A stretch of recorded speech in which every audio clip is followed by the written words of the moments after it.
Rav Shneur Zalman estava nos falando da forma de revelação divina, como ela se manifesta, como ela pode se manifestar para as criaturas humanas aqui nesse mundo físico e terrestre de maneira acessível, de forma tal que mesmo seres humanos mortais, de carne e osso, finitos e limitados, possam captar essa revelação sem que isso lhes ofusque, sem desaparecer, sem deixar de existir pela intensidade dessa revelação divina. Então ele nos explicou que para isso havia a tenda da revelação, ou seja, que a revelação sempre ocorre na tenda. O que significa essa tenda?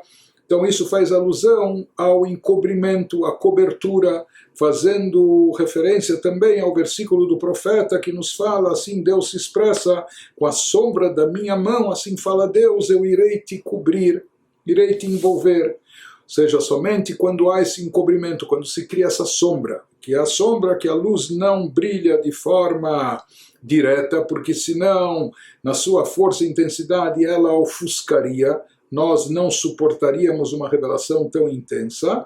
Então ela é encoberta e ela vem e passa através da tenda a um teto, não é?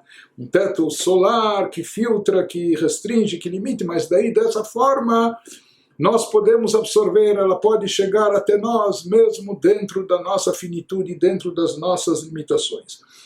Ok, tem que haver uma sombra, tem que haver um encobrimento, tem que haver uma tenda. Mas se isso é uma metáfora, o que representa? Qual é exemplificado? Efetivamente, o que é essa tenda? No que consiste esse encobrimento? De que forma ele se manifesta aqui nesse mundo para filtrar e viabilizar para nós a chegada, a absorção da luz divina, da revelação divina. Então, prossegue o Alter Rebbe e nos diz, Vehainu alidei bechinat rimach pikudim. Isso ocorre, a tenda, a sombra aqui, são os 248 preceitos positivos que nós temos na Torá. As mitzvot, os preceitos bíblicos, que na linguagem cabalística, no Zohar, eles são chamados Shehem Rimach Evarim de Malka. Os 248 órgãos, entre aspas, do rei, se referindo a Deus. Então assim o Zohar se utiliza dessa metáfora para nos ensinar, para nos transmitir o que são as mitzvot, o que são os preceitos, o que eles representam, qual é o efeito espiritual, o alcance que desencadeado pelo cumprimento dos preceitos. Então, o Zohar nos diz que os 248 preceitos positivos, mitzvot, da Torá, eles equivalem, eles correspondem, eles são chamados, metaforicamente, é claro, Deus não tem corpo nem expressão corpórea, isso é um dos princípios básicos da fé judaica, mas metaforicamente eles são chamados, na Kabbalah, dos 248 órgãos do rei, de Deus. Portanto, no versículo de Isaías, quando ele fala, Betzel yadi kisitich, que Deus fala, através do profeta, com a sombra da minha mão. A mão é um órgão, né? Ou seja, o profeta também traz na palavra de Deus essa metáfora de um órgão, com a sombra da minha mão eu irei te cobrir. Em outras palavras, ele nos fala, isso se refere aos 248 preceitos positivos, que são chamados no Zohar de 248 órgãos. São eles que cobrem, são eles que encobrem essa luz divina, eles encobrem até certo ponto. A luz acaba transpassando esse encobrimento, mas quando ela transpassa isso, ela já vem de forma filtrada, limitada, de forma adequada, compatível conosco, que a gente possa captar e absorver isso, usufruir disso. Então aqui o Alter Rebbe continua nos explicando essa metáfora utilizada pelo Zohar, porque que o Zohar chama as mitzvot, os preceitos de Evarim de Malka, órgãos do rei. Explica o Alter Rebbe, Venikraim Evarim al derech mashal. Qual o significado desse exemplo, dessa analogia? Porque são chamados de órgãos, como Evarei Aguf. A Torá fala e se expressa na linguagem humana para aproximar os conceitos da nossa compreensão, né? Então, entendendo como funciona no ser humano, assim como os órgãos do seu corpo. Shem basar gidim va'atzamot ubaim mileichas rucha. O que já são os órgãos do ser humano? São pedaços de carne e osso.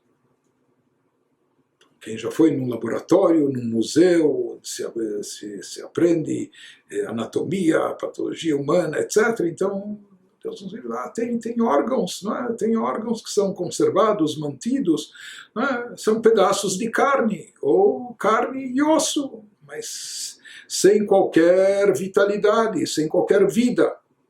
Não é? Então, na prática, o que são os órgãos? Os órgãos, se a gente for muito prático, se a gente for muito direto, nós vamos dizer, cada órgão nosso, não importa se é o cérebro, um pedaço de massa, se é o coração, não é? Se é um órgão vital, menos vital, mas todos os órgãos nossos são compostos disso, são pedaços de carne, carne e osso, carne ou osso, etc., nervos, né?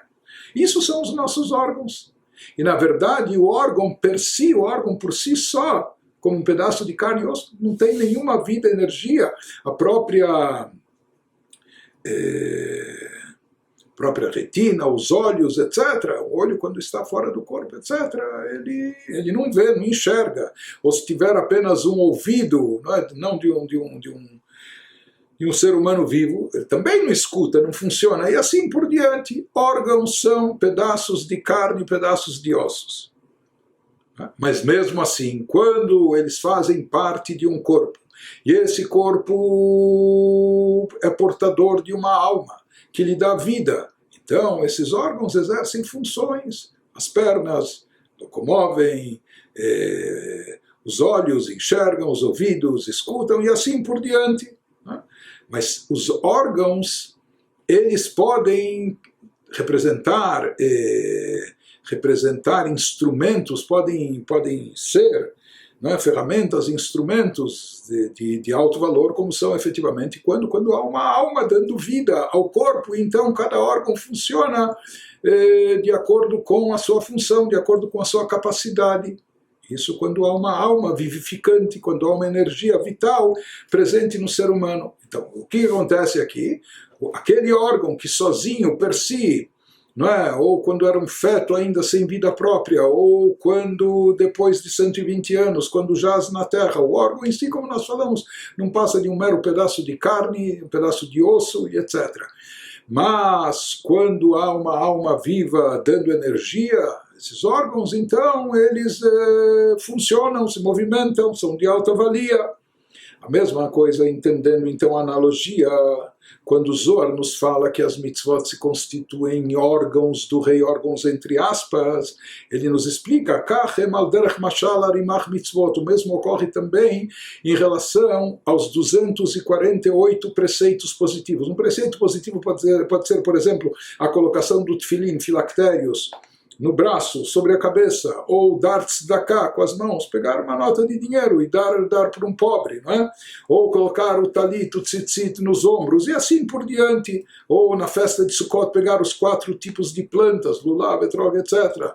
Na festa de Rosh Hashanah, pegar um chifre, shofar, e tocar, é a mitzvah do dia. Então, na realidade, todas as mitzvot são cumpridas, são executadas através de coisas físicas e materiais. O shofar é o chifre de um animal kasher, certo? O tzitzit, o talit, também é feito com a lã de um animal kasher, vem da lã do reino animal. O tefilin, ele é confeccionado a mesma coisa, a mezuzá, o sefer Torah de couro animal, de um animal kasher, etc. E a própria tinta que é escrito, o tefilin é uma tinta vegetal, assim, mas tudo são coisas físicas, materiais. O dinheiro que se usa para dar tzedakah também são coisas físicas. O Alter Rebbe vai nos dizer que todas essas coisas físicas e materiais, elas por si só são como carne e osso. Se isso não tem vida, então é como um pedaço de carne que está na panela, desculpem a expressão, ou um osso, não é? São coisas físicas, materiais. Porém, quando há uma alma presente neles, eles tomam, não é que tomam corpo, eles tomam vida, não é? E daí, então, esses órgãos funcionam, se movimentam e etc., e exercem suas funções. Nos diz o Alter Rebbe que o mesmo ocorre com as mitzvot, que todas as mitzvot, elas são feitas, são implementadas com o uso de coisas físicas e materiais. Porém, nos diz o Alter Rebbe, saiba que essas mitzvot, você pegou um dinheiro, uma nota de dinheiro, algo totalmente material, do mundo materialista, mas quando você pegou esse dinheiro e com ele cumpriu uma mitzvah, você entregou na mão do pobre, e o pobre foi e saciou sua fome, e com esse dinheiro você cumpriu a mitzvah de tzedakah. Então aquele dinheiro que por si só era como se fosse carne ou osso, não é? Algo físico, material, terrestre, de repente você converteu isso em algo vivo, com uma vida espiritual, algo elevado. A mesma coisa também em relação a toda a Torá está revestida em assuntos de ordem física e material, assim é na Mishnah, Seder, Zraim, Moed, leis referentes a plantações, leis referentes à observância de datas festivas. Mesmo que se tratam de coisas de ordem física, material,